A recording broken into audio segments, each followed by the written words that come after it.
sahabat yang dikasihi Tuhan, mari kita kembali belajar firman Tuhan. Kalau kita ingat kisahnya Saul, pada waktu mereka harus berperang menghadapi musuh-musuh, menghadapi orang Filistin, dan Saul kebingungan, kepepet, harus bekerja, harus dihadapi musuh, harus menghadapi musuh, dan Samuel belum datang saat itu. Kita belajar bersama-sama. Begitu dia terpepet, begitu dia terpojok oleh masalah yang begitu besar, dan dia melakukan perkara di luar dugaan Tuhan, di luar cara Tuhan, tidak seizin dan tidak dikehendaki oleh Tuhan. Kadang-kadang kita mengalami seperti itu saat keadaan kepepet, betul-betul sudah mepet, tidak ada waktu, seakan-akan tidak ada waktu lagi. Apa yang kita lakukan? Mari kita belajar bersama-sama. Pada waktu kepepet, pasti kita muncul ide-ide dalam kehidupan kita tanpa kita bawa kepada Tuhan. Merasa itu dari Tuhan, padahal itu kesalahan yang fatal. Hari ini kita belajar firman Tuhan dengan tema terjebak oleh ide sendiri. Kita belajar bersama-sama dalam 1 Samuel pasal 13 ayat 12. Maka pikirku, ini kata Saul setelah ditegur oleh Samuel, dia berkata, maka pikirku, orang Jawa berkata tak kira, kirain, saya sangka. Nah, kadang-kadang kita terjebak oleh ide kita, oleh pikiran kita, oleh kesangkaan kita, oleh perkiraan kita. Mari kita belajar.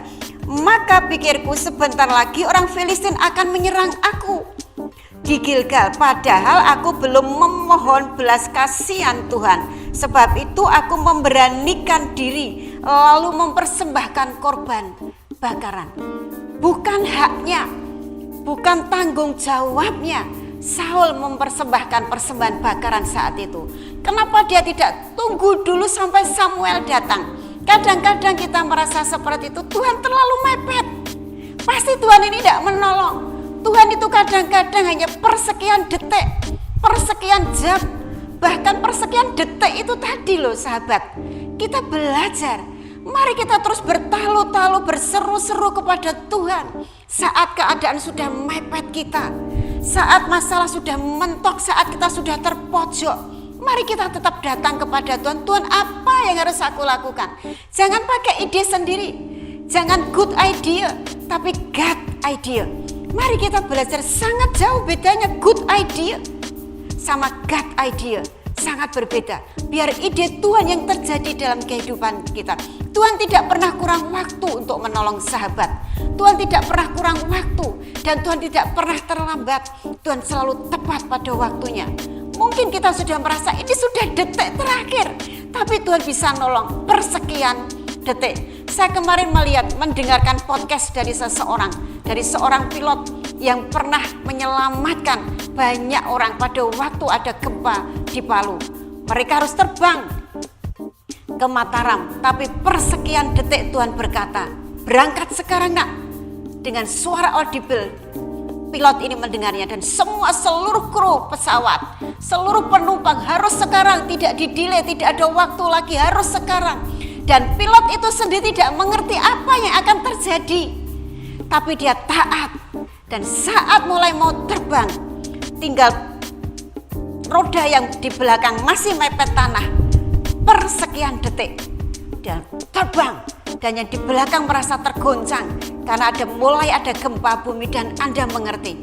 Setelah itu ada berita gempa bumi, hanya selisih 1 detik, koma sekian.